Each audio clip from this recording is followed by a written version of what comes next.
ಸಾರಿ ಮಾ, ಹಾಲು ಚೆಲ್ಲೋಯ್ತು. ಪರವಾಗಿಲ್ಲ ಪಾವ, ಒಳ್ಳೆ ವಿಷಯ ಮಾತಾಡಬೇಕಾದಾಗ ಈ ರೀತಿ ಹಾಲು ಚೆಲ್ಲೋದ್ರೆ ಅದನ್ನು ಶುಭ ಶಕುನ ಅಂತಲೇ ಅನ್ಕೋಬಹುದು. ನಾನು ನಿಮಗೆ ಬೇರೆ ಹಾಲು ತಂದು ಕೊಡ್ತೀನಿ. ಶ್ರಾವಣಿಗೆ ಆಸ್ತಿ ಸೇರುತ್ತೆ ಅನ್ನೋ ವಿಷಯ ಕೇಳಿ ಹಾಲು ಕುಡಿದ್ರೆ ಸಂತೋಷ ಆಗಿದೆ. ವಂದನಾ, ವೀರಿಗೆ ಮಾತ್ರ ಅಲ್ಲ, ಎಲ್ರಿಗೂ ಬಾದಾಮಿ ಹಾಲು ತಂದು ಕೊಡು. ಸರಿಮಾ. ವೀರು, ಈ ವರ್ಗಾವಣೆ ಕೆಲಸನ ನೀನೇ ಮುಂದೆ ನಿಂತು ಮಾಡಿಸ್ಕೊಡ್ಬೇಕು. ಶ್ರಾವಣಿ ಮತ್ತೆ ಅವಳ ಗಂಡನ ಕರೆಸಿ ಏನೇನಾಗಬೇಕೋ ಅದನ್ನೆಲ್ಲ ನಡೆಸ್ಕೊಡ್ಬೇಕು. ಇದು ನಿಮ್ಮ ಯಜಮಾನ್ರ ಕೆಲಸ. ಅವರು ನಿನಗೆ ವಹಿಸಿ ಹೋಗಿರೋ ಜವಾಬ್ದಾರಿ. ಇದೆಲ್ಲ ನಿನ್ನಿಂದಾನೇ ಆಗಬೇಕು. ಸರಿ ಆಯ್ತು, ಇದನ್ನೆಲ್ಲ ನಾನೇ ಮುಂದೆ ನಿಂತು ಮಾಡಿಸ್ತೀನಿ.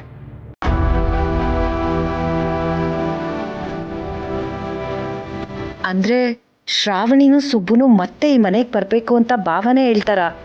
ಮನೆ ಮಗಳು ಈ ಮನೆಗೆ ಬರಬಾರ್ದು ಅಂತ ಭಾವ ಅನ್ಕೊಂಡಿದ್ರು. ಆದರೆ ಅದೇ ಮನೆಗೆ ಮಗಳನ್ನ ಮತ್ತೆ ಅಳಿಯನ್ನ ಈಗ ಭಾವನೆ ಕರಿಬೇಕಾಗಿದೆ. ಎಂಥ ಒಳ್ಳೆ ಕೆಲಸ ಮಾಡಿದ್ರಿ ಅಮ್ಮ.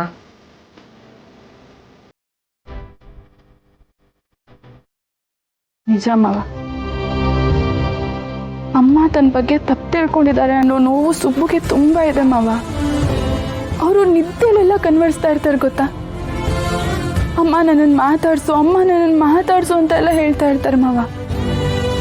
ಅವ್ರು ಕಣ್ ತುಂಬಿಕೊಂಡು ತುಂಬ ದುಃಖದಲ್ಲಿ ನನ್ನ ಹತ್ರ ಏನು ಹೇಳಿದ್ರು ಗೊತ್ತಾ ಮಾವ, ನಮ್ಮ ಅಮ್ಮನೇ ಇಂಥ ಮಗ ಯಾಕಾದರೂ ಹುಟ್ಬಿಟ್ಟ ಅಂತ ಹೇಳಿದ್ರು, ಈ ನೋವನ್ನ ನಾನು ಹೇಗೆ ಸಹಿಸ್ಕೊಳ್ಳಿ ಅಂತ ಹತ್ಕೊಂಡು ಹೇಳಿದ್ರು ಮಾವ. ಅವ್ರನ್ನ ಮಾತಾಡಿಸ್ತಾ ಇರೋಕ್ಕಾಗ್ತಿಲ್ಲ ಸುಬ್ಬುಗೆ. ಹೌದು ಶ್ರಾವಣಿ ಮೋರೆ, ಈ ಕಡೆ ವಿಶಾಲಿಗೂ ತನ್ನ ಮಗ ತನಗೆ ಹೇಳಿದೆ ಈಗೆಲ್ಲ ಮಾಡ್ಬಿಟ್ನಲ್ಲ ಅಂತ ನೋವು ಸಂಕಟ. ಈಗ ನನಗೇನು ಮಾಡಬೇಕು ಅಂತಲೇ ಗೊತ್ತಾಗ್ತಿಲ್ಲ.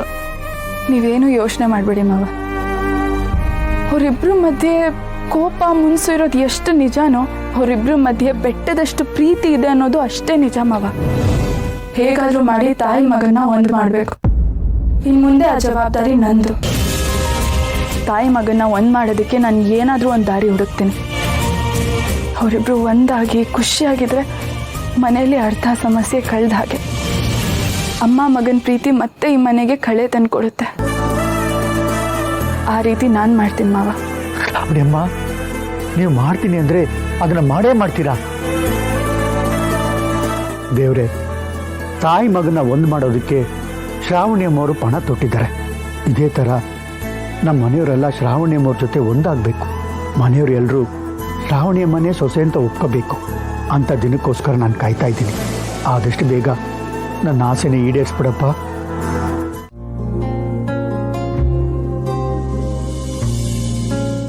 ಅತ್ತೆ, ನಾಳೆ ಬೆಳಿಗ್ಗೆ ತಿಂಡಿಗೆ ಪಲಾವ್ ಮಾಡೋಣ ಅಂತ ಅಂದ್ಕೊಂಡೆ. ಈಗಲೇ ತರಕಾರಿ ಎಲ್ಲ ಹೆಚ್ಚಿಟ್ಕೊಂಡ್ಲಾ? ಓಹೋ, ಮಹಾರಾಣಿ ಇವಾಗ ಬರ್ತಾ ಇದೆಯಾ?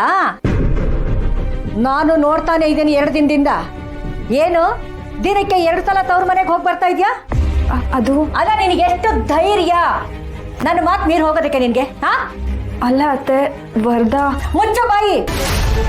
ಅವ್ರು 1000 ಹೇಳ್ತಾನೆ, ಅದನ್ನ ಕೇಳ್ಕೊಂಡು ಕೂತಿರ್ತೀಯ ನೀನು? ಈ ಮನೆ ನಂದು, ಈ ಮನೆ ಯಜಮಾನಿ ನಾನು. ಏನೋ ಸಮಯ ಸಂದರ್ಭಕ್ಕೆ ಕಟ್ಟು ಬಿದ್ದು ನಿನ್ನನ್ನು ಈ ಮನೆಗೆ ತುಂಬಿಸ್ಕೊಂಡೆ.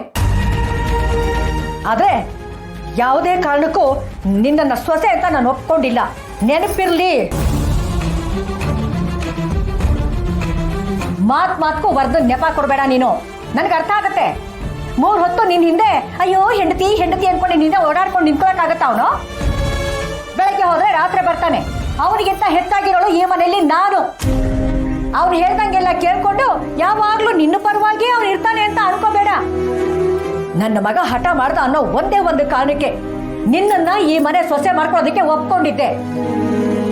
ಹಾಗಂತ ನಿನ್ನನ್ನ ನನ್ನ ತಲೆ ಮೇಲೆ ಕೂರಿಸ್ಕೊಂಡು ಮಹಾರಾಣಿ ತರ ಮೆರೆಸ್ತೀನಿ ಅಂತ ಅನ್ಕೋಬೇಡ. ಒಂದು ನೆನ್ಪಿಟ್ಕೋ, ನಾನು ಗಂಡ ಹೆತ್ತಿರೋಳು.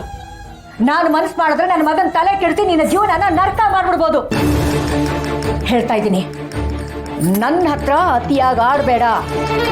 ನನ್ನ ಮಾತು ಕೇಳ್ಕೊಂಡು ಮರ್ಯಾದೆಯಿಂದ ಈ ಮನೇಲಿ ಬಿದ್ದಿದ್ರೆ ಬದುಕ್ತೀಯ. ಇಲ್ಲ ಅಂದ್ರೆ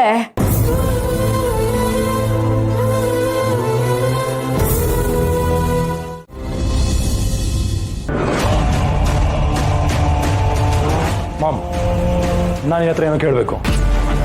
ಏನು ಮಾಡಿ? ಯಾಕೆ ಹೀಗೆಲ್ಲ ಆಗ್ತಿದೆ ಮಾವನ ಕೊಲ್ಲೋಕ್ಕೆ ಎಷ್ಟೆಲ್ಲ ಅವಕಾಶಗಳಿದ್ರು ನಮ್ಮ ಕೈಲಿ ಕೊಲ್ಲೋದಕ್ಕಾಗ್ತಿಲ್ಲ. ಅಥವಾ ನಾವು ಮಾಡಿರೋ ಪ್ಲಾನ್ ಸರಿಯಾಗಿದೆಯೋ ತಪ್ಪೋ ಅದು ಗೊತ್ತಾಗ್ತಿಲ್ಲ. ಇಲ್ಲ ಮಾವನ ಆಯ್ಸ್ ಗಟ್ಟಿಯಾಗಿದೆಯಾ? ಇದರ ಅರ್ಥ ಏನು ಮಾವು? ಅಂತ ಯಾವ ಪುಣ್ಯ ಮಾವನ್ ಕಾಯ್ತಿದೆ ಮಾಡಿ, ಜೀವನದಲ್ಲಿ ಪಾಪ ಪುಣ್ಯಗಳ ಲೆಕ್ಕಾಚಾರ ಹಾಕ್ತಾ ಹೋದ್ರೆ ಈ ಪ್ರಪಂಚದಲ್ಲಿ ಬದುಕಿರೋರ ಸಂಖ್ಯೆ ಬರೀ ಬೆರಳೆಣಿಕೆಯಷ್ಟು ಮಾತ್ರ ಇರ್ತಿತ್ತು. ಪ್ರಾಣ ಹೋಗಲೇಬೇಕು ಅಂತ ಹಣೆಯಲ್ಲಿ ಬರ್ತಿದ್ರೆ ಈ ಪಾಪ ಪುಣ್ಯಗಳಿದ್ಯಾವುದು ಲೆಕ್ಕಕ್ಕೆ ಬರಲ್ಲ. ಮತ್ತೆ ಯಾಕೆ ಹೀಗಾಗ್ತಿದೆ ಮಾವು? ನಾವೇನಾದ್ರು ತಪ್ಪು ಮಾಡ್ತಿದ್ದೀವಿ ಅಥವಾ ನಮಗೆ ಸರಿಯಾಗಿ ಪ್ಲಾನ್ ಮಾಡೋದಕ್ಕೆ ಆಗ್ತಿಲ್ವಾ? ಯಾರನ್ನಾದರೂ ಕೊಲ್ಲೋದು ಅಂದರೆ ಇಷ್ಟೊಂದು ಕಷ್ಟನ? ನನಗೆ ಯಾರ ಜೀವನ ತೆಗೆದು ಅನುಭವ ಇಲ್ಲ ಅಥವಾ ಪ್ರಾಣ ತೆಗೆಯೋ ಪ್ಲಾನೂ ಕೂಡ ಮಾಡಿಲ್ಲ.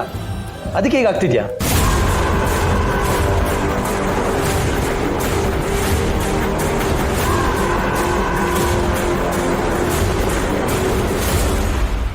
ಹೇಳು ಮಾವು, ನಮಗೂ ಯಾರ್ದಾದ್ರೂ ಜೀವ ತೆಗೆದು ಅಭ್ಯಾಸ ಇದ್ದಿದ್ರೆ ಈ ಕೆಲಸ ಸುಲಭ ಆಗ್ತಿತ್ತು ಅನ್ಸುತ್ತೆ. ಎಕ್ಸ್ಪೀರಿಯನ್ಸ್ ಇಲ್ಲದೆ ಏನು ಮಾಡೋದಕ್ಕಾಗಲ್ವ ಮಾವು? ನಾವು ಮಾವನ್ ಕೊಲ್ಲೋದಕ್ಕೆ ಆಗಲ್ವಾ?